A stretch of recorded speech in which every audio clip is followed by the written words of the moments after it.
Lately I've been thinking about this life and how it brought me here. Staring at this man in the mirror, I see him often here. Wipe my tears, only if you knew what I was going through. Only if you walked it in my shoes. Certain things don't like to talk about, but I'll always remember. The chaos in my mind turned my heart out. Welcome to the Message is Hope podcast, where the hope stands for hearing other people's experience. My name is Adam. My name is Mike, and today we are on episode 52. Yep. And that means for 1 year continuously, without missing a Friday, we've posted an episode. Yeah. We did a 6-month review. We kind of give thanks to people that helped us get started, people that helped teach us how to do this thing. Yeah. And so this one, we wanted to kind of recap what's been going on with us for the last year, and also touch on a few of the guests that we had on in the last 6 months, right? Yeah. I kind of want to go back to what you said, though. So that means it's 52 episodes without a miss on a Friday. Yeah. That is a lot harder than people realize. Absolutely. Yeah, that is a lot harder than people realize. Like, I'm super busy, right? Like, I'm super busy. Yeah, that's what I'm saying. You're super busy. Like, almost every hour of our life, of our week, is like scheduled out. Pretty much all of it. I know. We have to schedule to do this. I know. And I got stuff to do before this and after this. Right. Every single time. We do this on Sundays. If you've never been a guest on here, you probably wouldn't know that. But we record Sundays. We post Fridays. Yeah. And when we started, we had like 6 or 7 episodes in the bank. Pre-recorded, yeah.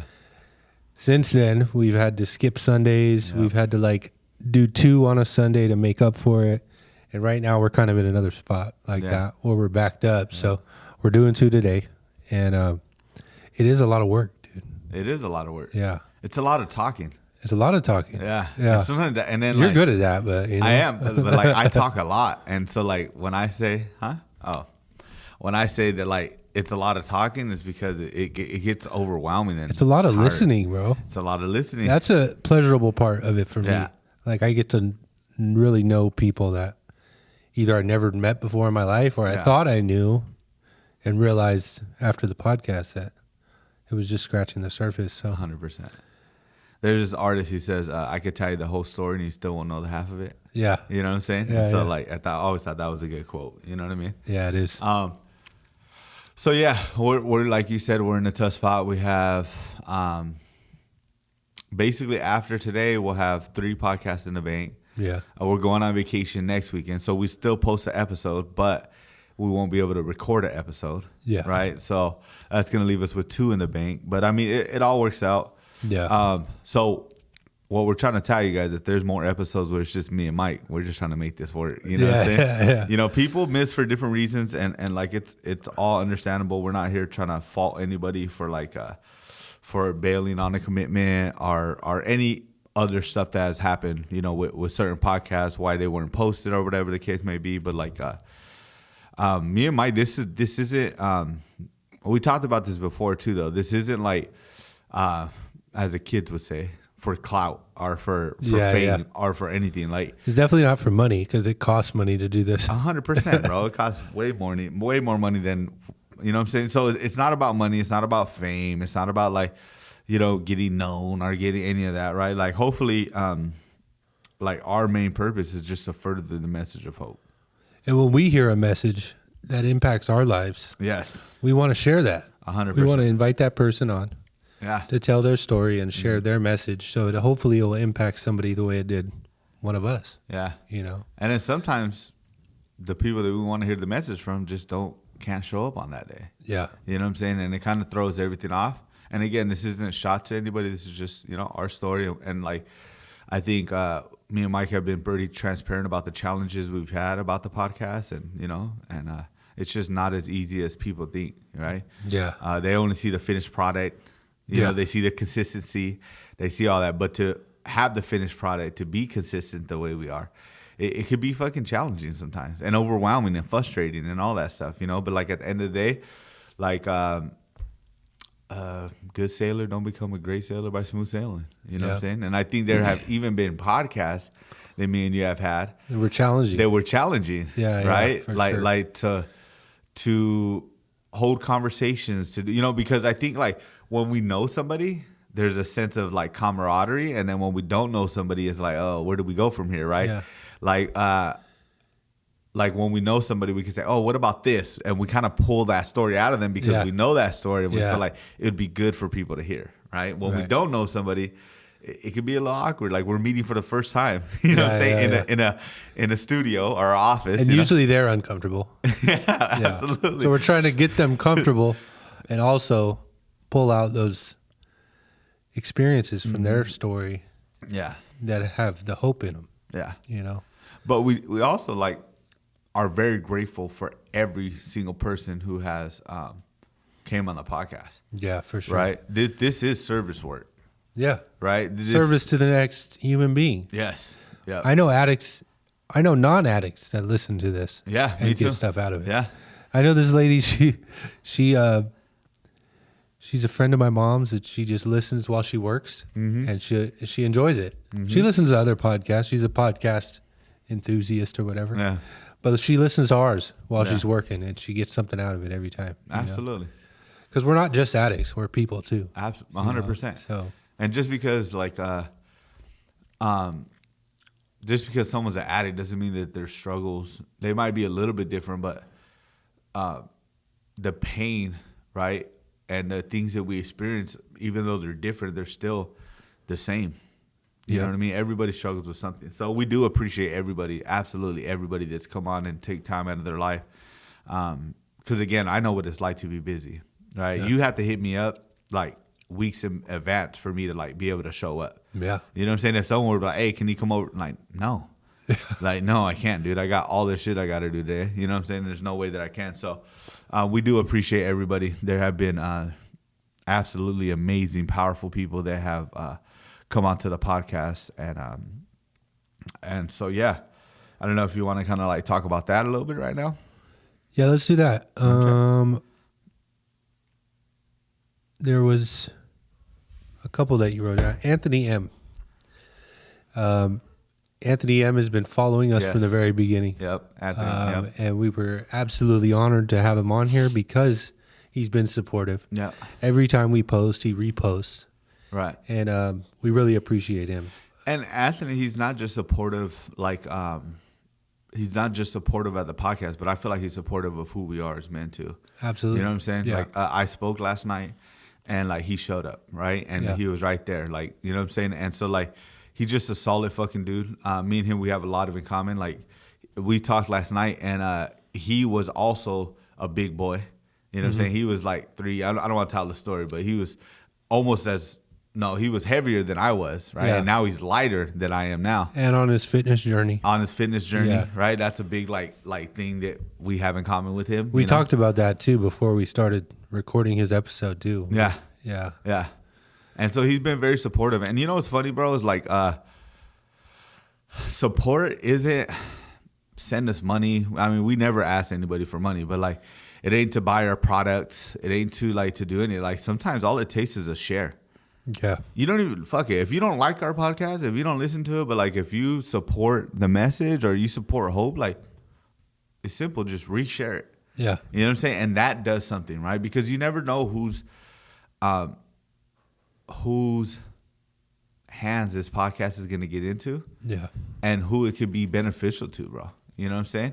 And so, and he always does that, bro. He shares it sometimes. I mean, I think like once or twice he shared it before we even shared it. Yeah. You know what I'm saying? So like before we even had a chance to like edit and like try to, you know, make it look pretty for fucking Facebook, Instagram, and TikTok, you know, like he's already like posted it on his timeline. You know what I'm saying? And like sharing, like saying, go listen to his podcast. It's a great podcast. And so like we really appreciate Anthony Morrow. And like I really do respect that dude. We had dinner last night and everything like that. There's a fire ass fucking taco place in fucking Paramount, fool. Yeah. Fire, dude. It was like a $10 burrito, bro, with a drink. And it was a nice size burrito. The tacos were like $2.50. Anyways, we're talking about food. I'm hungry, but it was good food, bro. Willie. We could talk about him all day, really. Yeah. But he's just anybody who knows Willie, like knows him, like just knows what kind of dude he is. You know, he's obviously my sponsor, your grand sponsor. Yeah, yeah. You know, and he had a lot of good stories, bro. He's such a very wise, humble person. Yeah. You know what I'm saying? He's not an arrogant, you know, he got 28 years clean, but he's not an arrogant old timer. He reminds me of Master Splinter. Yeah. like how you always say how he speaks in riddles. Yeah, Like, he does, Master bro. Splinter. Yeah, he's always talking in like 3-word sentences, Yeah. but it's like resonates with you. Yeah. So I think some people are confused by his share sometimes. Yeah, but like, yeah. if you know him, if you know what he's talking about, like, you'll know what he's talking about. Yeah. You know what I'm saying? And so, yeah, Willie, obviously, like, I love that dude.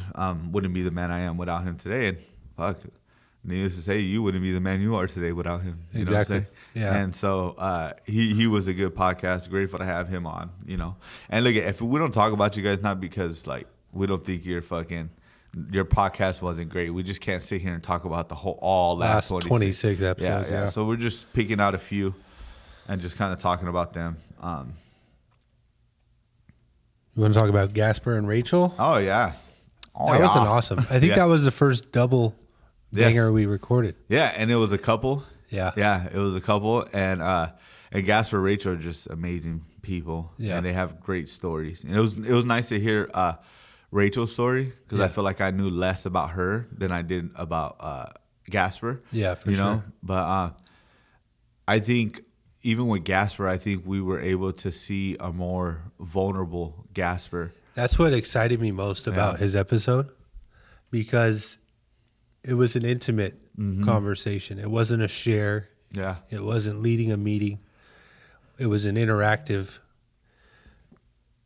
conversation, 100%. you know, and you got to like really get vulnerable in this space, you know, and he got to share things that he doesn't openly share.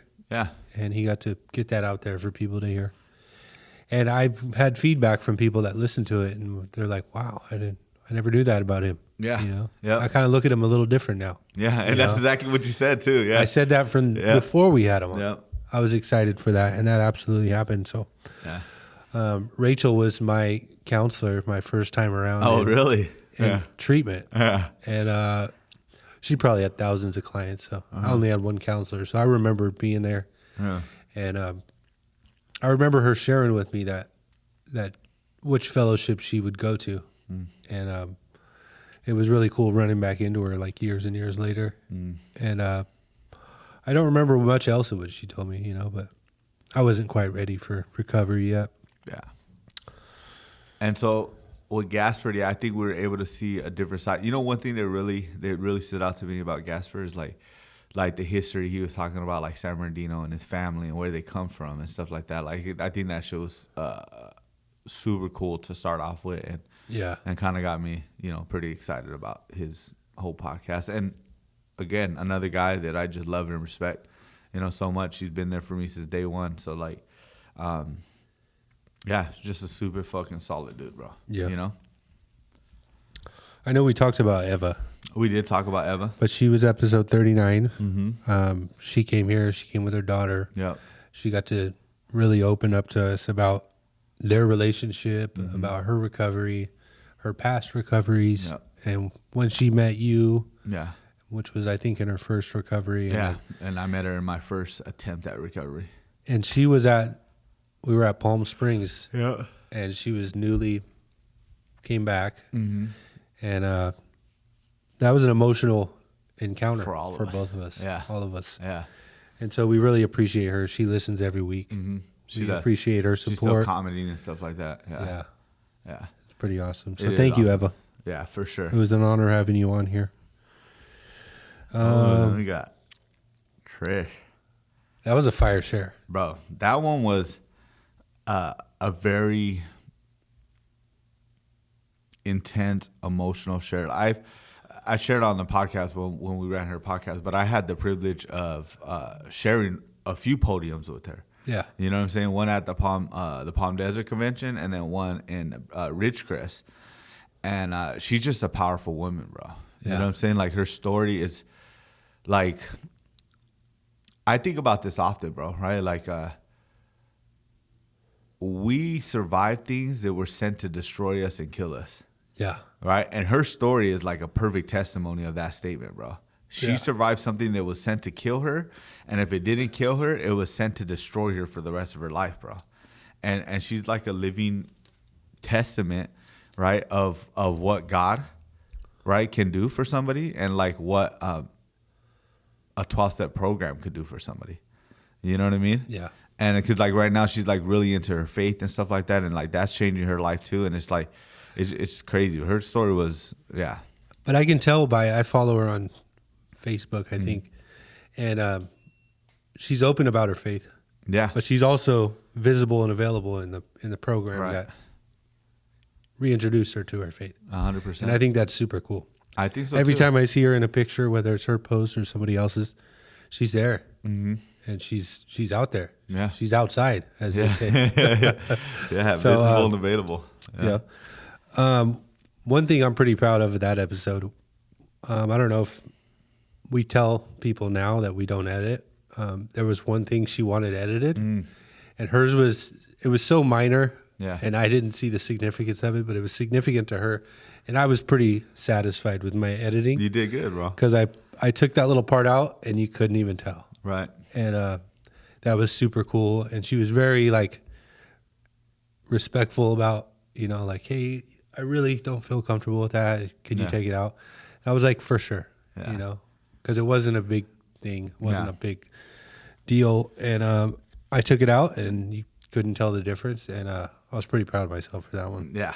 Yeah. Mike does, just so everyone knows, Mike does all the editing. So Yeah. Mike is a mastermind behind all this stuff. He's doing a really great job by taking time out of his busy schedule Yeah. to edit everything. Hopefully eventually, we'll have editors. You know what Yeah. I'm saying? You know what? Not hopefully. I'm going to speak that into existence, bro. Yeah. I don't care if people say it's ego. I know where to find them. Yeah. We're just not ready going for it. to have, I'm going to speak this into existence right now. We're going to have a full studio with cameras, the best microphones we could have, bro, a soundproof room, and we're going to have people in the room with our podcast editing and making sure everything's on point for us, bro. Yeah. I believe that, bro. I do. Another person I want to shout out who's hasn't even been, well, by the time we post this, his episode will have been out. Dave, Yeah. New York Dave. Yep. So New York Dave, I learned before we recorded and a little bit after, like, he knows a lot about production for video, Yeah. for TV even. And I was like, wow, I didn't ever do that. And he's willing to like share his wisdom with us about Yeah. that and share the software and share, his experience and knowledge with us about that, because that's something we had to learn this as we went. Yeah. And that's a whole nother facet of this thing is like video. Yeah. Yeah. Very complicated part of it. It is. With dual cameras and switching the cameras back and Yes. forth and matching the audio to the video. It's not easy. And people are like, why don't you get on video? Because it's not that easy. Yeah. You know what I'm saying? First of all, like, you got to have money. Yeah. Right? Me and Mike, we don't pretend like we got all this money and everything fucking just ready to go. Like, we're both single parents. Yeah. Trying to make it in this crazy ass world with the economy the way it is. We won't dive into that. But, like, everything's kind of fucked. So, like, so since we're talking about Dave was probably one of my favorite fucking podcasts. Yeah. You know what I'm saying? I think like he really got me like fucking going when he was talking about like the mecca of hip hop and like fucking, cause I love hip hop, bro. Yeah. I love hip hop for the art, bro. The poetry, the you know what I'm saying? Like just since I don't know if I ever shared this, but like my mom, when she was pregnant with me, she would listen to rock. She would listen to like White Snakes. Like I don't know I just know White Snakes was like her fucking, top, right? It was the 80s. Yeah, so she listened, and my mom's Hispanic. She's a Mexican, right? But like in the culture they grew up in, it was like they wanted, I don't know, it's weird, right? Yeah. And so my mom literally listened to rock music while she was pregnant with me because she wanted me to be a rocker. And my mom would tell me this, right? And then I came out and I'm a little fucking hip hop head, bro. You know what I'm saying? Because I just love hip hop. So like, if we could have had like a podcast with him about hip hop, bro, I would have been fucking just as happy, bro. You know what I'm saying? Like, I was really excited, but I knew that Dave wanted to get his message out there, right? Yeah. And so like everything that he talked about, there's some things he didn't talk about that are really impactful too. But like everything that he talked about on the podcast, it was just, there were some people, bro, that we talked to, and I just don't want the conversation to be over. Yeah. You know what I'm saying? Like I'm just so in tuned. And Dave's one of them. It's because we learned so much Oh, from man. these people. Oh man, I just sometimes I'm just so in tune with these people, and I'm just like, let's just keep going. Let's make this a Joe Rogan podcast and do it for 4 hours. Yeah, you know what yeah, I'm saying? yeah. Obviously, we're not gonna do that, but we try to keep it a limit. But his was good, bro. I'm really grateful that he was able to come on and do that with us for sure. Yeah. So we're looking forward to working with him as far as the video Yeah. and stuff like that. And just so you We guys wanted know, to do it by a year, but it's just not in the cards. no, it's right gonna now. happen soon though. Yeah, yeah. It's gonna happen, and you know, I think me and you are really good at allowing God's timing to happen. Yeah. You know what I'm saying? Like, Yeah. even with the podcast, like when we started recording, we just started recording. We had like a rough estimate of when to post, and I think one day we're just like, we're posting, Yeah. and then we posted it, and then we haven't stopped since. Yeah. You know what I'm saying? So like, I think we're really good at like timing and just kind of allowing everything to flow naturally and not force anything. So, and just so everybody knows, like our first podcast, we're not gonna have high tech cameras. Yeah. You know what I'm saying? It's gonna be a visual from an iPhone. You know what I'm saying? Straight up, like iPhone cameras are decent. they are Yeah. decent, right? Yeah. Yeah. You should see my workout videos. They look really good. But like, I'm behind the camera too. And you guys are wondering. just Mike does a lot of behind the scenes in my life. But like, it is going to be an iPhone. It's going to be a one shot. You know what I'm saying? One angle. But I think that's a good way to start until we start to learn more. With editing and stuff like that, and everything's just gonna get better over time. Just like our podcasts have gotten better. The storylines that we've been able to keep with our podcast ease, I guess you would call them. Yeah. Yeah, with our podcast ease or our guests. There you go. Yes. I don't know why I couldn't think of that. But like everything's been getting better, and it's gonna continue to get better. We're gonna continue to grow, learn, and get all that together. You know. I was just looking at our list here. Episode 41 and 42. Both of those dudes are engaged now. Oh yes. I just noticed that. So Daniel R. Yes, that's so cool. Yeah. Yeah. That's pretty awesome. It's inspiring for me being like Bro, I kind of lost as far as like relationships go, and like just seeing that gives me hope, you know. I messaged Daniel off top when I seen that. I was like, bro, like, because you know, I think when people make decisions like that publicly, they tend to get some bent lips, if that makes sense. Oh yeah. A little smug. Yeah, not everyone's happy for you. Yeah, not everyone's happy for you. And I think for me, like, it's important for me to reach out to people like personally, not just comment on that. I will comment like congratulations, but then I'll like go above and like reach out. And I reached out to Dan. I was like, hey bro, like I'm super fucking happy for you, super proud of you. And I told him the same thing you just said, like you give me a lot of hope and a lot of inspiration. You know what I'm saying? And so like that was fucking, it was super cool to see him propose. I know how much he loves her. I could see how much she loves him through their posts and all that stuff. Obviously, like Facebook, you know, we tend to. I teared up when I seen it. Yeah, to me be too. honest. Yeah. It's beautiful, bro. Yeah, it is. You know what I'm saying? It's beautiful, like for someone, especially coming from where we come from, Yeah. right? Like we come from a hopeless, non-love place, bro. Like Where the relationships or ideas of relationships are so distorted yeah, from where we come from. they're based off of distrust, dishonesty, disloyalty. You know What I'm you saying? have for me. Yeah. What I get out of the Yeah, relationship. 100%. And that completely determines if I'm going to stay or not. right. It has nothing to do with trust or love or faith in the relationship or Right. or thinking long term. Right. When 'Cause could we there is do no that, long-term- bro? There's no long term. We're just worried about today. How are we going to get through today? Yeah. You know, and there's no planning our life out and, you know, having hopes and dreams as a couple. No.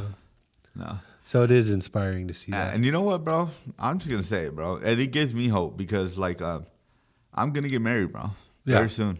I feel it in my heart, and usually I keep this really public, like private. I really keep this like between like my sponsorship family, like the people that I love and that I care about. But like, the truth is, bro, like, I finally found somebody after all the mishaps, whether it was my judgment, whether it was their judgment, you know what I'm saying? Whatever it was, bro, wrong timing, you know, I really feel like I found somebody and like fucking, and people are going to be happy for me. Some people aren't going to be happy for me. And like, I'm okay with that, bro. Yeah. You know what I'm saying? Like right now, bro, she's with my kids. Yeah.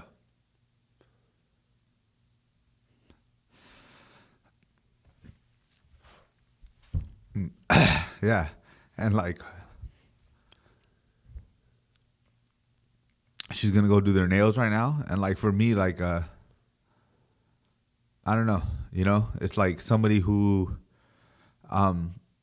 shows up and shows out, Yeah. you know, and like me and Mike, we've had this conversation where like this relationship made me really uncomfortable in the beginning because of how much she showed up and showed out. Yeah. You know what I'm saying? And like, and so, yeah, like with Daniel, like I told him, like, bro, like this shit gives me hope, bro. Right. Cause like I'm still early in this relationship, but like, I think just when you find the right person, like I went to church a while back. Right. And the guy was talking about like, we always think about like finding the right person.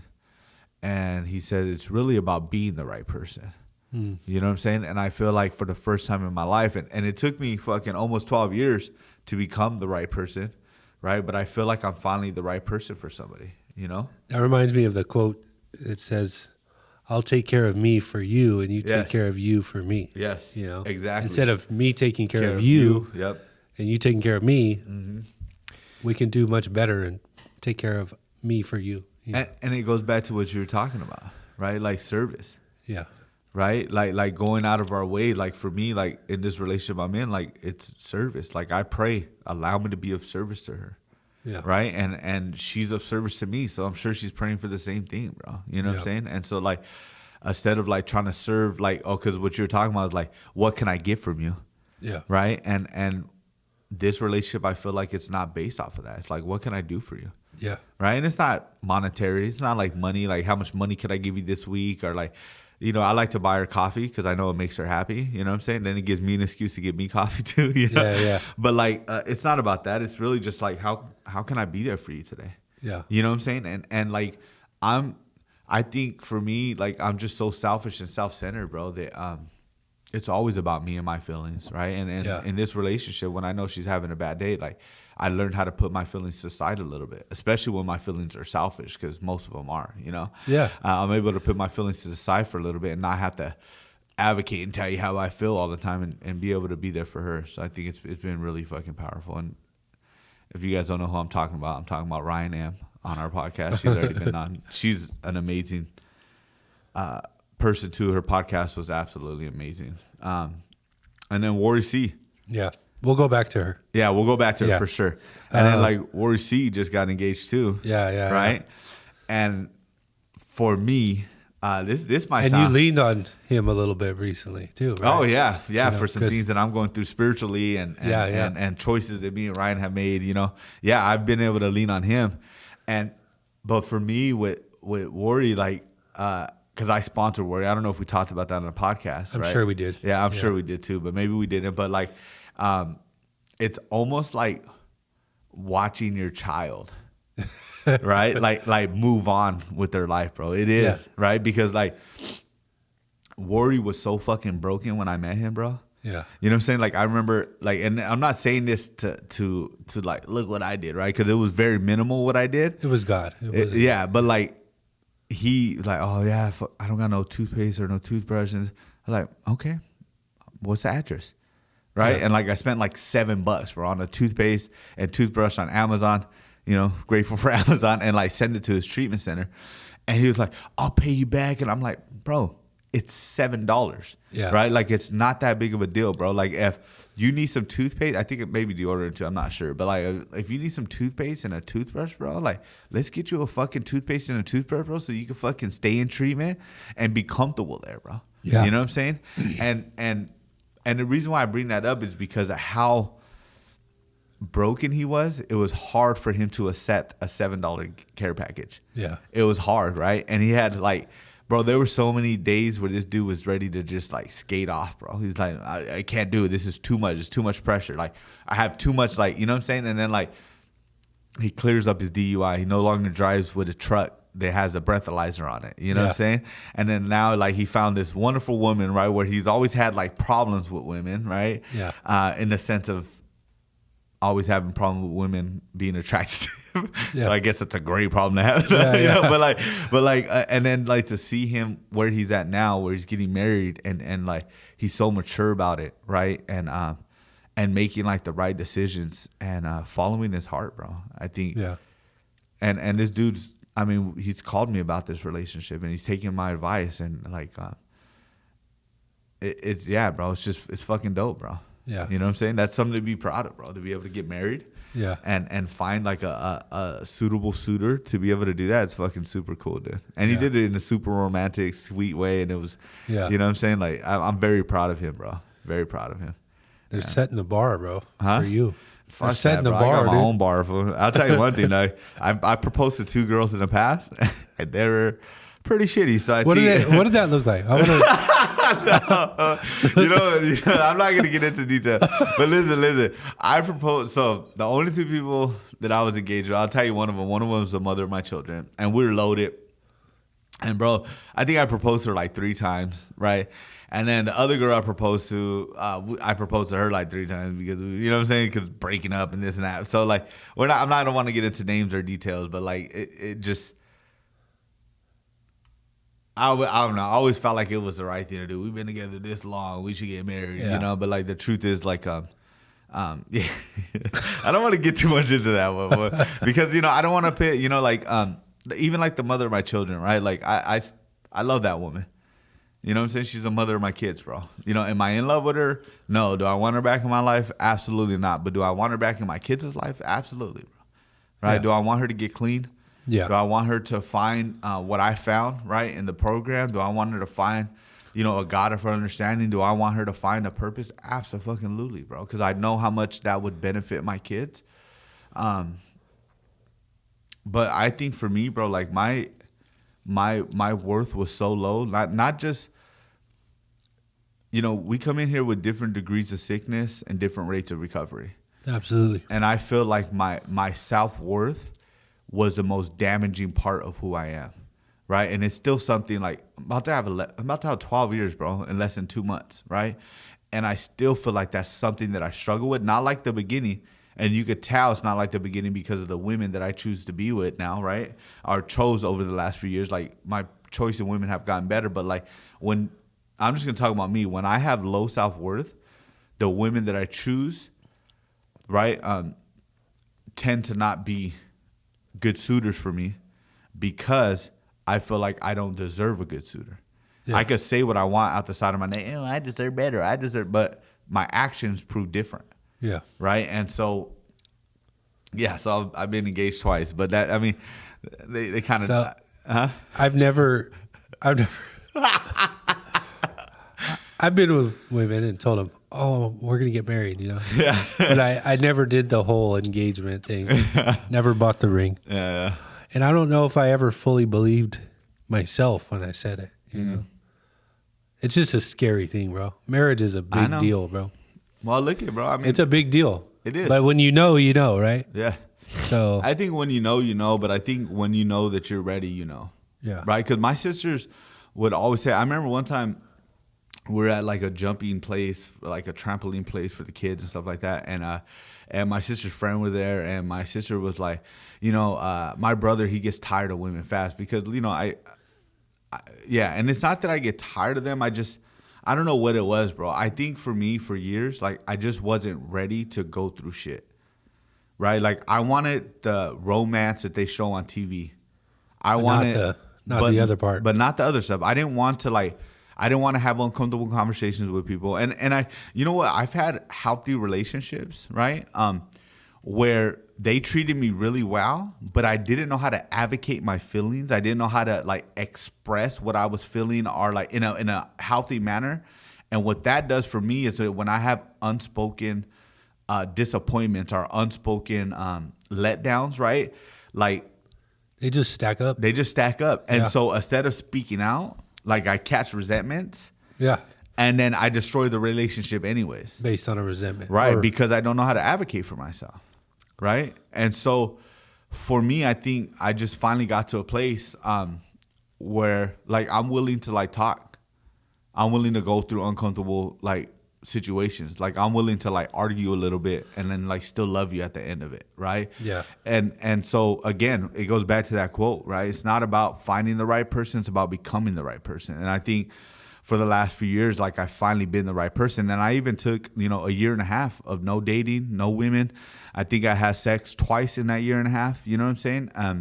And it was just a one-time thing, and it wasn't like there was no type, because I really wanted to be alone and I really wanted to discover who I was. And the main thing for me was I wanted to learn how to advocate for myself, bro. Yeah. Right? Because I know how to advocate for myself, but it's going to be in a violent, aggressive way, bro. You know what I'm saying? That's just reality. Fuck you. And I was tired of fucking being that guy. Yeah. You know what I'm saying? And so I took a whole 1.5 years of no relationships, and which is wild for me, you know? Yeah. That's kind of what I'm on right now. Yeah. Yeah. It's going on 1.5 years right Yeah. now. Yeah. Yeah. And so, But I'm learning a lot. Definitely. yeah, I think relationships are challenging, and they're meant to be challenging. Yeah. You know what I'm saying? I think anything in life that's worth having is meant to be challenging. Yeah. Yeah. All right. So we got worry. I don't know how to say it. Everybody always talks to me about my worries. It sounds like worry, like W, but it's worry. R. Rory. I know. I say how I say it. Worry. All right. Who else do we got? Country John. Oh yeah, Country John. You know what I liked about his share? What? He's like, we're from the same area. We're from this city right here. And he like, there's been like pivotal moments in his life at locations where like I grew up in, Yeah. when he's talking about like a dumpster behind a movie theater, like Yeah.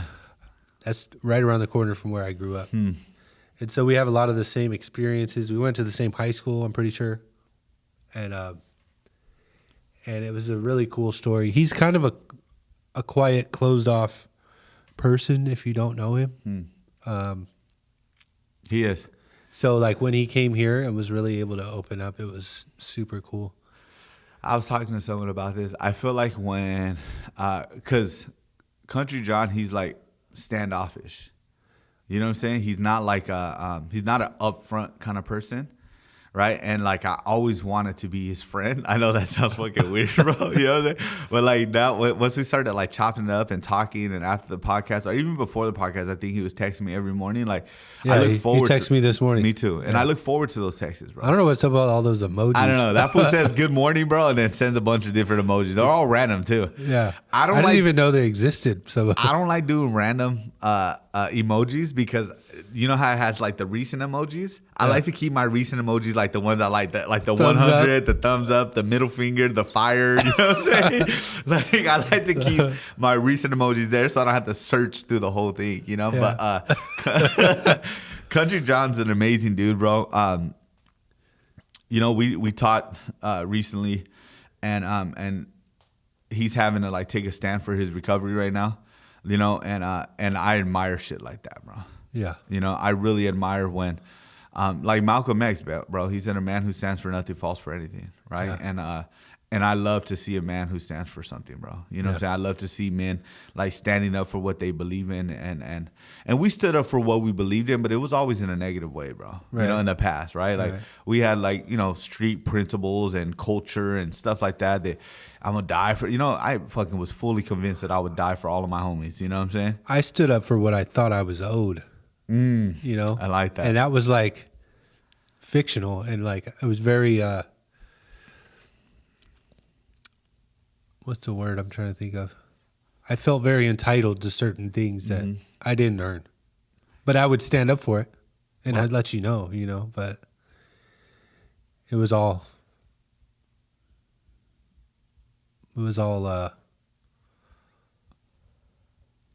nonsense. Yeah. Yeah. Well, what's funny is the things I stood up for were fictional too. Yeah. Right? The Oh, yeah. belief system that I had before getting clean. It's all delusion. It's all delusions, bro. Yeah. You know what I'm saying? I tell sponsees, bro, that like are little game bangers and stuff like that, but like nobody knows who you are outside of that world, bro. Nobody cares. Nobody cares, bro. Yeah. Nobody in corporate America are talking about your neighborhood, In the bro. real world. In the real world, bro. I know it's like, because I was just a tagger, bro. You know what I'm saying? But like we had this thing like, I'm a tag on this, well, I'm going to get fame, right? Nobody knows you, bro. 90% of people that drive by your fucking stupid tagging right? Which I didn't find stupid at the time. I thought Of course it was, not. you know, but like 90% don't even look at it, bro. The dude who cares the most is the guy that works for the city and has to cover it up. This fucking knows who you motherfucker, are, I'm or is sick it- of you, dude. You know what I'm saying? but like, there's no real. I mean, yeah, bro. Like some people leave a good legacy in their neighborhood, right? Some people will be talked about for a while after they pass, right? Because of what they done for their neighborhood or what they done for that specific section or whatever, right? But like, that shit doesn't have no monetary value, bro. You know what I'm saying? It nobody cares. Yeah. Your kids don't care. You know what I'm saying? They much rather have you at home. You know what I'm saying? So like, yeah, but like Country John, amazing dude. So him standing up for his recovery, you know, of recent, to me, it shows a lot of character. And he's just a fucking solid fucking dude who cares about, you know, what we care about, which is recovery and a program that we attend, right? Yeah. And it shows, bro. Yeah. It shows, you know. And so You know, I wish I could just give that to people. You know what I mean? yeah. Like, I wish I could just give you the ability to be passionate about the program. Yeah. But it's all a process. It is. You have to really like take a look at what it's done for you and take a look at your life without it, Yeah. and then you can appreciate it. You have to have your own experience. Yeah. I shared about that last night. Like, you could go to 1,000 meetings in 1,000 days and hear amazing shares, and it could touch your heart and touch your soul. But until you have your own experience with it, right, with the full program, then that's all it's gonna be, is just an experience, Storytelling. a fleeting moment, bro. Of, oh my God, he made me cry in a meeting. Oh my God, he made me feel excited about today. And like, it's funny, bro, because Chris K, which is another one that we had on here, right? Yeah. When he shared, he said, "Man, like if you're here for a fucking feeling, go to church." Yeah. Right? Ooh. And he's right, bro, because people will use someone's share as motivation to get them through the next few days. And they'll be like, "Oh, I need to go to a meeting and I need to hear something good because I need to be motivated to get through this weekend, or I need to be motivated to get through this week," right? And it's like, bro, like when you have your own process, right? We understand that it's not about motivation. It's about discipline. Yeah. It's about showing up. Motivation will get you started. Motivation will get you started. And you know what, bro? Like, motivation got me started working steps. Yeah. Right? It got me started sponsoring. It got me like all that stuff. But like, that shit only takes you so far, bro. Me and you, we go to the gym, right? Monday through Thursday, bro. Yeah. Right? There's days where I'm not motivated. I would say 95% of the days I don't want to be there, bro. I was just telling somebody this too, like, and I was being generous when I said half the time Yeah. I don't want to go, Yeah, no. because most of the time I don't want to go. Me But either. I know you're going to be there. Mm-hmm. And on the days that you feel that way, which is most of them, Yeah. you know I'm going to be there. Yep. And we go. And not just And that, but, afterwards, like, we feel great about Great. it. And it's like, for me, it's like it's starting the day off with a win. You know, Yeah. like when you go to the gym and you come out and you had a good workout, you already got one win. You know, on your scoreboard, you got one tally on the W, and you haven't yet caught a L. You Yeah. know, but it starts off the day with a win. You know, And not just that, it kind of goes. Fuck, I lost my words, but you said something earlier, but because I know what the results are of not going to the gym. yeah, fucked up day. Yeah, just like I know the results of not working a program. Yeah, You know what I'm saying? So it's the Fucked same up concept. life. Fucked up life. But even like, bro, the way I'm looking at it now, bro, like even the gym. If I don't continue to go to the gym and focus on my weight loss the way that I am, I'm gonna have a fucked up life too. yeah. You know what I'm saying? A Because shorter life, possibly. shorter. Because If you look at the grand scheme of things, 100%, you know? and it's the same concept, right? I didn't see my disease, right, my addiction for what it was until I got out of it and started doing something different. Then I realized how sick I was. Yeah. Right. When I started eating, I wouldn't say eating better, but like I do fasting, you know that, Mike. But just That's so eating everybody- better. Yeah, it is eating better, right? So when I started fasting and not eating hot Cheetos at 2:00 in the morning, bro, right? Like I realized once I got out of the sickness, like how sick I really was when it came to food. Yeah. Right. And so for me, like there's days where I wake up and I was like, I don't want to go to the gym. And then I tell myself, you're going to feel like shit if you don't. because I've done it already. I already called off a few times. So have you, right? Yeah. And so like, and I pay the consequences of not going to the gym that morning. And we make sure to give each other shit about it too. No, of course, bro. That's how we motivate each other, bro. You know. Yeah. So, oh, and Country John too. He's on a fitness plan too right now. That dude's know. fucking. I forgot how much pounds he lost, bro. But I think he's Every down. time I see him, we chop it up. We're like, all right, where you at, dude? Yeah, and yeah, he'll text me fucking his scale and all that stuff, bro. And Country John's a big dude, bro. You know what I'm saying? That shit's not fucking easy. Being a big dude and being like, cause it's just like anything else, bro. You're so used to living that way, to change that whole habit, it takes a lot, bro. So like, look, if anybody's recovering from addiction out there, fucking keep fucking moving forward, bro. If anybody's recovering from like food addiction and unhealthy fucking habits, man, like fucking grateful, man. Keep fucking doing that. Your kids are gonna love you for it. You're gonna love yourself for it, bro. I never realized how fucked up I felt, bro, until I started feeling less fucked up. Yeah. And now I think to myself, like, how was I even fool? I'm telling you, bro, like my life is just so much fuller, bro, just by going to the gym and eating better, bro. Yeah. It is. I feel energetic. I feel more in tune with the world. I feel less out of fucking breath. You know what I'm saying? Like, it's crazy. And not just that, fool, but let's be honest, brothers. For when I look at everything, I'm like, God damn, fool, you're starting. And look at, just so for those of you guys who don't know who I am, I'm not saying I look all buff and shit, because I'm not there yet, but I look way better than I ever did, bro. Right? How many pounds have you lost? Altogether, 83. 83 pounds. 83 pounds. That's a lot, bro. That's major. You know, I was going to meetings, bro, for a long time, for years. And every time I would see somebody, they would be like, dang, fool, you're getting big. You're getting every meeting, bro. Every fucking time I would see somebody I haven't seen in 6 months. Did that resonate with you at all? That shit fucked me up, bro. I was like, you're fucking rude, bro. Like, that shit would hurt my feelings. Yeah. Right?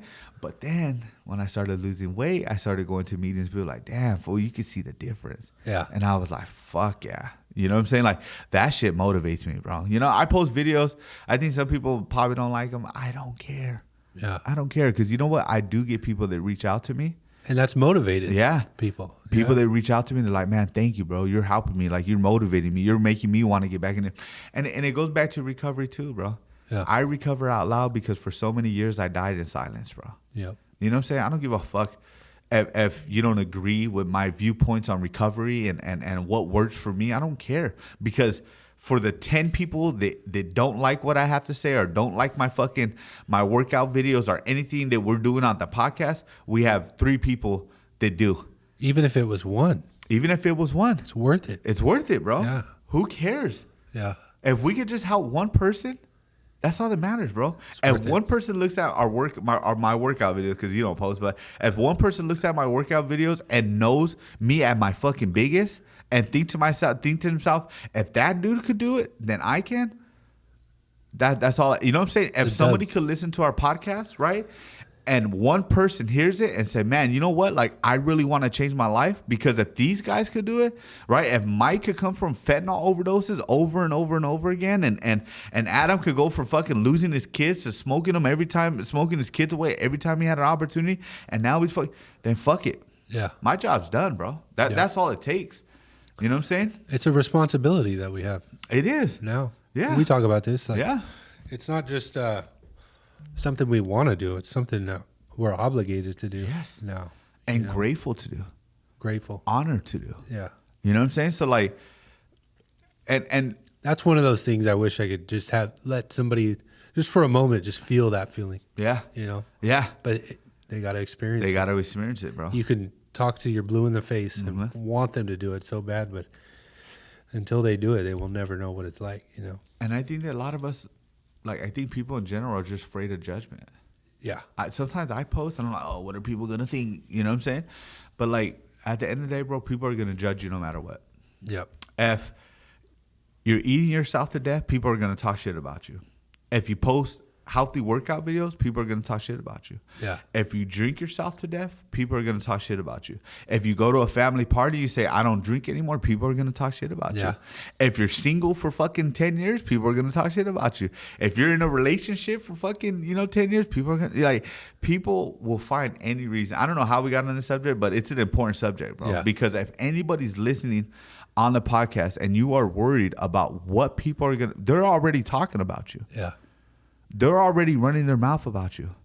So do it anyways. Do what makes you happy. Yeah. Because at the end of the day, Mike, like even with you, bro, I don't have to live with you. Yeah. I don't have to look at you in the mirror every day. Yeah. Right? I don't, bro. I don't have to.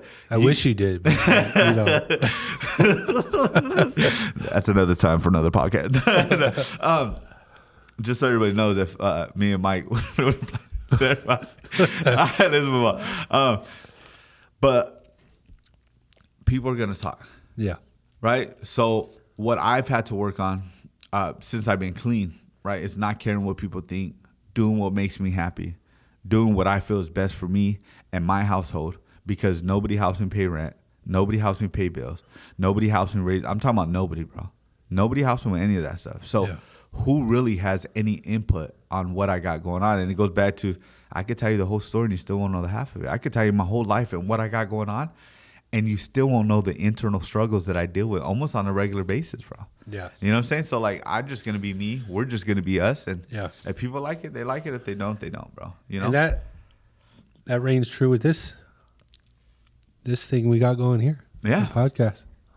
We've already heard about it. Yeah. We knew it was coming. Yeah. You know, not everyone's happy for us. No. But for the people that do come on and the two people that do listen, like, we're super grateful for it. Absolutely. We've had a lot of good feedback, and we're going to keep doing it. 100%, bro. So, Ryan, you want to talk about Ryan? Yeah. All right. Yep. So Ryan came on. Mm-hmm. If you guys already heard, Ryan is, I was going to say engaged, but My significant other. Adam's Partner, significant yeah. other. She had a very different story, Mm-hmm. and I said that when we were introducing her, and she was like, "What?" But she does have a different story than most of the other members in our fellowship, and full of hope, though. You Yeah. know? She had a military background. She, because of her addiction, lost that opportunity and found another calling. Yep. And is very motivated and Yes. is very inspiring to women in the fellowship. And it was a big deal. Yeah. Very uncomfortable talking in front of people. Yeah. So it was super cool that she could come here, be comfortable, and tell her story Yeah. and give some hope to some women out there. Yep. And like I shared on her podcast, like her nails are fucking off the hook, bro. Like Yeah. I look at them, bro, and I'm just like, this is artwork, bro. You know Yeah. what I'm saying? I'm amazed at like, and she's just a motivated person, bro. Like Yeah. her shop's like really coming together right now. It's beautiful. You know what I'm saying? Yeah. Maybe which we'll post it on our IG when it's all finished. You know what I'm saying? So we could do like a little recap on Ryan's podcast. You know what I'm Yeah. saying? I think that would be cool. You know, but yeah, she's an amazing person, bro. There's nothing that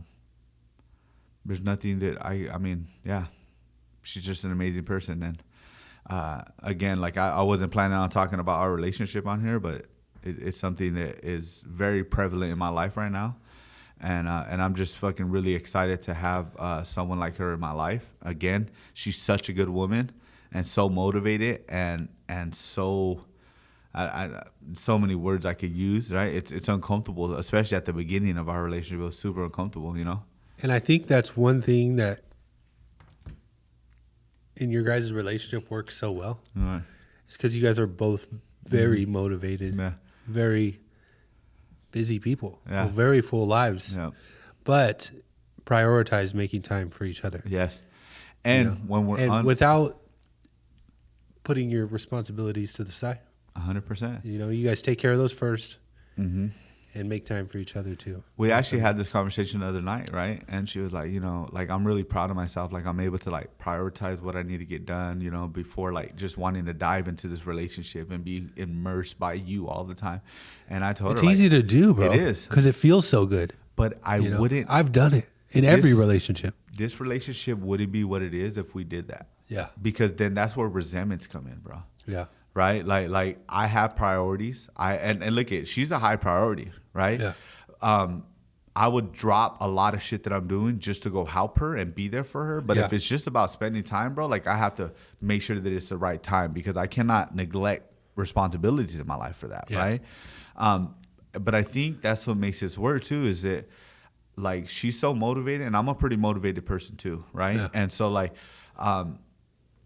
I mean, right now, bro, I work a full-time job. I'm raising kids. I'm working out. I'm going to school still. Like, I'm doing all this stuff while, taking on all these speaking engagements, which has been really cool this year, Yeah. But, like, doing all that and still, like, staying sane, right? And so I feel like we motivate each other, bro. I feel like I look at her drive, and I'm like, "Pff, I need to step up, bro. Yeah. I need to step my game up because I ain't gonna let her outwork me, bro.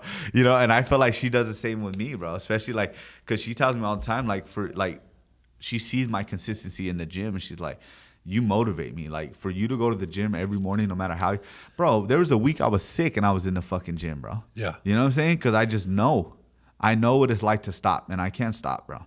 Yeah. Sorry for anybody who touched the machine after me, but. You wipe them down. You're pretty good about that. I always wipe my machines down. So, is that all for that part? Yeah. Okay. I think that's it, bro. Let's recap us. Huh? Let's recap our Okay. last year. We've been through some things, each of us. We each Mm-hmm. have our own struggles on a daily basis, and we each have our wins too. Yeah. It's we got to make sure and acknowledge those too. Mm-hmm. So, what are some of the things that you've overcame in this last year? So we're talking from last March. From To last this March. March. Okay, from last March to this March. I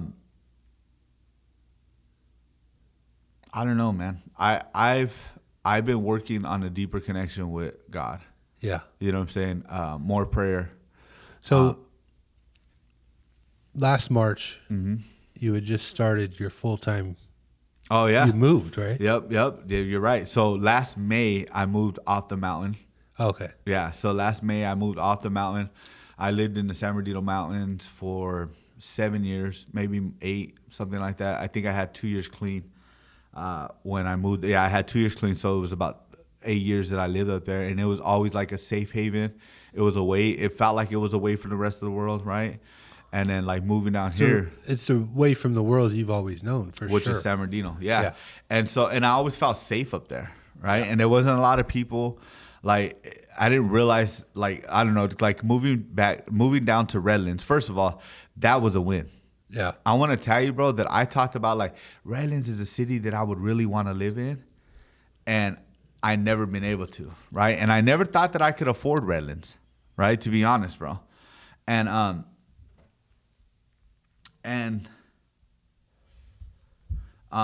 so like moving to Redlands was a big deal, right? I remember pulling up to the house, and it was in such a nice neighborhood. I thought to myself, I do not belong here. Yeah. Like straight up. I'm sure I told you about that. Yeah, yeah. Like I felt like I do not belong here, right? But like we've been there since May. It's going good. I mean, it's way more expensive down here. You know what I'm saying? I think people look at the house and, oh, Adam makes really good money, but like it's a house I could barely afford right now. You know what I'm saying? But like at the end of the day, bro, like I got paid this past week, right? And like I was able to pay all my bills. Yeah. And I was so grateful for that, bro. Right? I didn't have any money left over. Yeah. Right? But like I was able to like pay all my bills, and like sometimes that's as good as it gets, bro. Yeah. Right? Because there was a time, bro, where neither one of us first of all, I never had bills. You know what I'm saying? To pay. You know, in my addiction, I didn't have shit, bro. Yeah. Maybe a phone bill for a prepaid phone. yeah. And that was it. I had the Metro $35 a month, you know. So that was a big win. I just recently celebrated being a year at the new job, you know what I'm saying? And that was great, man. You know, Ron Hahn is the owner of the treatment center, and he's such an amazing dude, and I'm so grateful that he allowed me to be on his team, because I feel like his team is it's not like other treatment centers where they have like this in and out of employees. Like I've been there a year and I'm their newest employee. Yeah. You know what I'm saying? When it comes to the clinical The team. treatment team. Yeah, the treatment team, right? So like I've been there a whole year and I'm still the newbie. Yeah. Right? So like he doesn't have a lot of filtering in and out of coworkers. I mean, 2 have filtered out since I've been there. They just didn't make it. They didn't last for whatever reason. It's not my business, you know? So like I remember going up to Ron and like thanking him for like allowing me to be on his team, you know what I'm saying? And then like we had a review. It was super dope, you know what I'm saying? And so that Yeah. was like really cool of him to say the nice things that he said and write the nice things he said about me. And so, so all that was great. Yeah, you know, was able to make it through a heartbreak. Yeah. You know, that shit was rough, you know?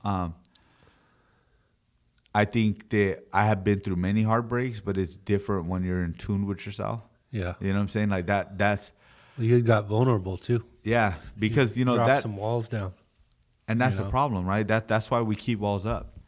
Yeah. That's why you have walls right now, Mike. Yeah. I don't mean to put you on blast, but that's why you have walls right now, right? You have walls because of past experience, past hurt, past letdowns, right? And so like to let down, like I was able to let down those walls with like family members, my sponsor, with like support group, right? But like to allow a woman to have so much of me is scary. Yeah. And when this relationship ended, like I thought to myself, see, this is what your dumbass gets Yeah. for letting somebody in, right? Like that's what my head told me, bro, right? Luckily, right, like I didn't believe that lie. Luckily, like I understood like where I was at, right? And then like I was open to like finding someone. I wasn't even open to finding somebody else, right? Like me and Ryan, we just went on a date and like, bro, we literally fucking stayed at Denny's for like 2 hours, bro. Like I felt like the waiter kept coming back to us like, you guys done yet? You know what I'm saying? Yeah. Because we talked for so long and it's been like an amazing journey. And you know, fuck, I hate really talking about this stuff because it's super personal, but fuck it, we're here, you know? But like,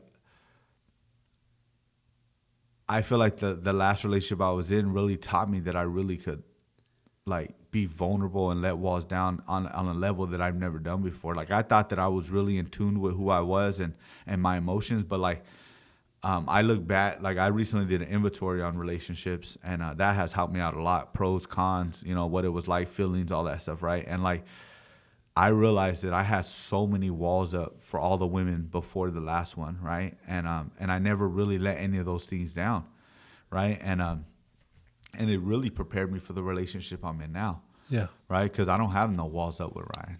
Like, I don't feel like I'm distanced. I don't feel like I'm just letting things flow. I'm letting things be the way they are. I don't have to control everything. I don't have to know the answers for everything. I get to just, like, be in the moment. Right?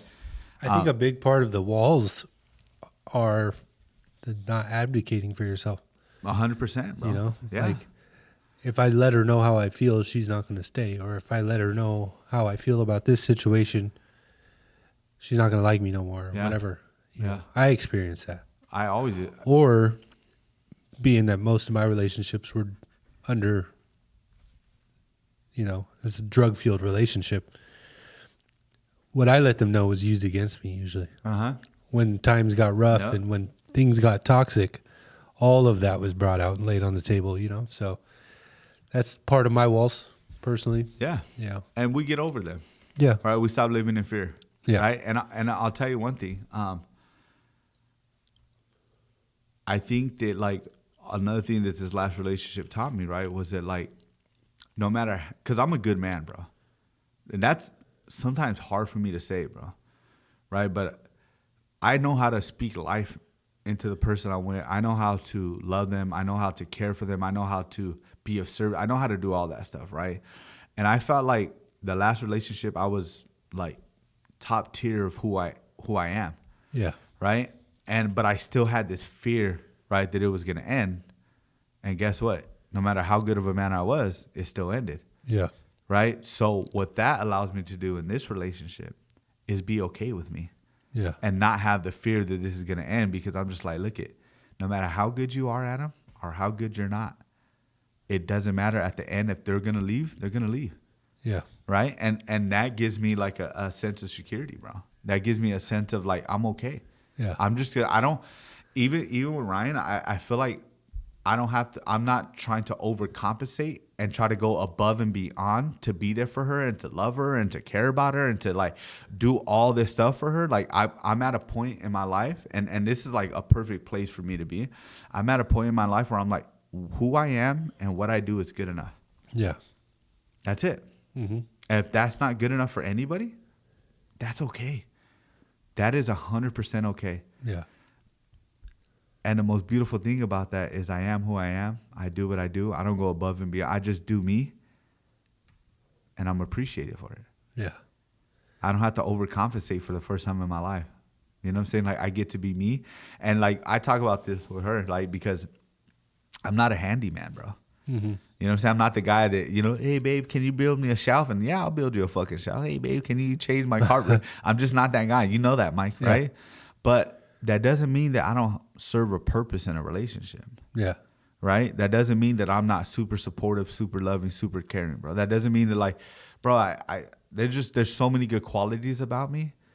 But in the past, just knowing that I can't fix something, right, would bother me. I'm not a real man, but that doesn't define me as a man, bro. Yeah. It's okay, bro. I was never taught these things. Yeah. You know what I'm saying? I'm 36, bro. I'm going to learn a lot of things, but those probably aren't the things that I'm going to learn, bro. You know what I'm saying? The beautiful thing is I know a lot of people that can help me with these things, Yeah. you know? So, yeah. So that's been like my year. Still struggling with kids, finances, all that stuff, but life's beautiful. And I'm very grateful for where I'm at because the life I have today is the life that I prayed for, bro. Yep. Yeah. And Oh, I'm yeah. going to have 2 years, May 6th. 12. 12 years, May 6th. 2? I know, 12 years. I'm about 12 years, May 6th, which is a big fucking deal for me. You know what I'm saying? Yeah, it's huge. Big deal, yeah. All right, Mike. Let's talk about So you for a little me, bit. man, this past year, I've overcame quite a few things, man. Gotten a lot of things back, kind of cleaned up a lot of my wreckage, man. About a year ago, I had to get my license back. I had to deal with some of the legal issues that I had created in my addiction, you know. I had to go back to court. I had to be assigned DUI classes. I had to go to the DUI classes, which I felt it's all about money. It's all bullshit, but I had to go. I got my license back. I had been working on my credit, you know, since I got clean, and I finally was able to put myself in a position credit-wise to be able to buy a brand new car. Yeah. And there's parts of me that regret it because it probably wasn't the right move at the time, but I'm still grateful to be able to do it. Yeah. You know, It's a nice car, too. it's a pretty nice car. It you know? is. And that was a big deal to me, dude. I never financed a car ever in my life. And to be trusted, you know, by a lender to like pay this car note is a big deal to me, you know. I've been working at the same job. It's a family business right here for the past 2.5 years almost. And I've been taking on more and more responsibilities, you know, and that's been tough. I finally made the decision recently to just go for getting my real estate license, Yeah. despite my record and despite, you know, hearing that I can't do it. I'm going to try anyway. You know, I've done a lot of research into that. And it's something I feel I need to do, you know, to be able to get where I want to be financially. We have another endeavor that we're going on. We Oh, yeah. formed a nonprofit Yeah. underneath as a subsidiary of another larger nonprofit. It's called The Messages Hope. Yeah. Clean living. Clean living environments. Yeah. We just barely got that started. It's been in the works for Oh, wow. a while. Yeah. You know, and we did the paperwork with the county. We're all registered. It was published in the newspaper, and we're official now. Yeah. You know, the next moves we have to do is create a bank account, do some fundraising efforts, and just put the money together to take the next step. Yeah. You know, me and Adam have both been in sober living. Mm-hmm. We've both been in decent ones and really shitty ones. Yep. And they're missing the mark in our opinion, Yeah. as far as what they provide, what they teach. You know, me and you have talked a lot about this, and like in our clean living home, as soon as you get there, we're planning your next step. Mm-hmm. The ultimate goal is independence, Yeah. for you to be living in your own place, paying your own bills, and that's just not taught in sober living. Yeah. A lot of people that own these places are cool with you just paying the $700 a month forever, Yeah.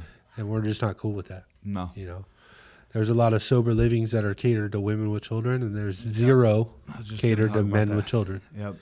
So that's one of our dreams to do is to have a home that men can live in and a separate ADU in the back where if you're having your weekend visits, you can go to the back house and have your visit privately Yep. and work at getting your kid back with you if that's, you know, what's in the cards. You know, both of us have been through the DCFS process, and like there's a lot of resources for women and there's just not for men. Yeah. And we're looking to fill that gap. Yeah. You know, it might be a small operation initially, but It's gonna you get know, big. yeah, Yeah. because it's much needed, Yeah. and we know that from experience. Yep. You know, so that's another thing that's kind of coming to fruition right now. I'm personally like I've been living in the same living situation for 2.5 years, and it's been great and it's affordable, but it's not quite ideal for my situation. You know, I need to get out on my own. I need to get a place where I can have my children over. At this time, like I see my kids like 5 to 7 days a week after work on the weekends, and I enjoy it and I love it, and they know I'm coming, and they don't worry about when I'm coming. But I want to have my own place to visit them. Yeah. They're in a very comfortable environment. They're loved and they're cared for, and it's comfortable, and they have their own rooms and stuff like that, which is great for them. And I'm very grateful for that, for them. But it's just time. And I'm close, man. I'm super close. There's a lot of fear involved in that with me. But I put in the footwork, and I deserve it. Yeah. So that's 100%. really my next step. That's going to be coming here soon. And other than that, I've just been learning about me, bro. Mm. I've been single for almost 1.5 years, like you did. Yeah. I'm not going to be single forever. My daughters even tell me, like, they tease me because I don't have a girlfriend. But I'm cool with that, you know. I have to really get to know myself, and I think I'm there, but you know, I'm not going to go looking for it. Yeah, for sure. Because what attracts me initially is usually never good for me. You know, what catches my eye never turns out well. Right. In the past. But I got different eyes now too. Mm-hmm. So I have a different self-worth. Yeah. I have some self-esteem now. I've got boundaries and things that are important to me to be in a woman, and when it happens, it happens. Yep. You know. But I'm cool right now. I'm super cool with being able to do whatever I want, not have to tell anybody about it. Yeah, for sure. It does get lonely though.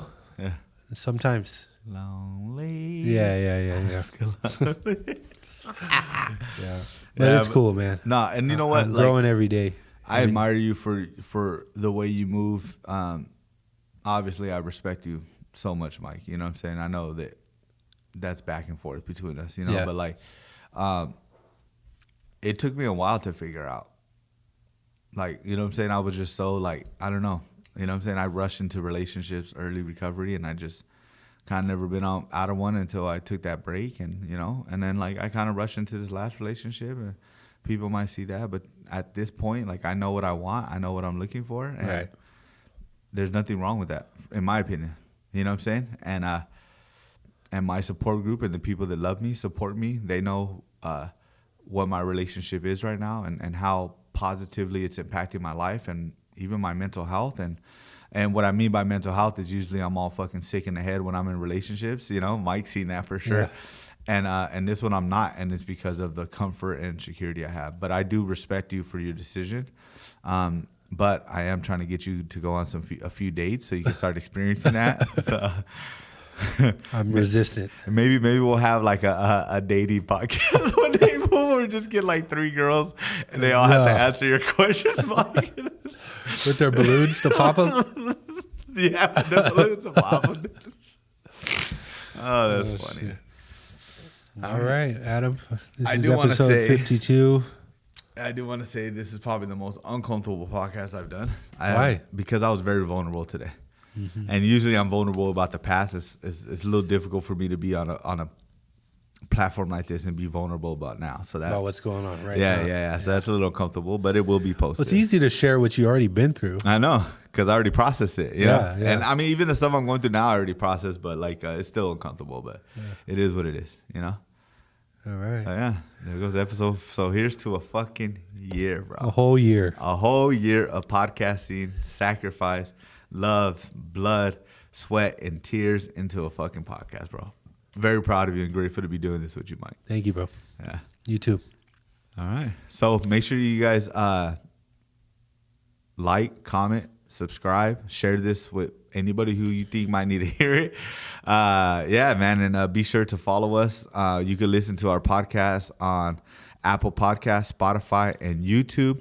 Make sure to follow us on IG and TikTok. And it's the message is Hope Podcast _ between each word. All right, that's it. Thank you. All right. We'll see you guys next week. Looking at the skylight, thinking of my life like looking for the right state of mind to get my time right. I just hope my time's right, lost up in the limelight, but you'll never know unless you walked up in my shoes. As someone who struggled with addiction in the past, how does it feel to be able to give hope to others who are still struggling now? You know, it's such an honor to be able to hear other people's experiences of life, to see how when faced with the very thing that was sent to destroy you, kill you and take you out forever didn't, but rather you have been given a second chance to give hope and be a light for those who are still in the dark.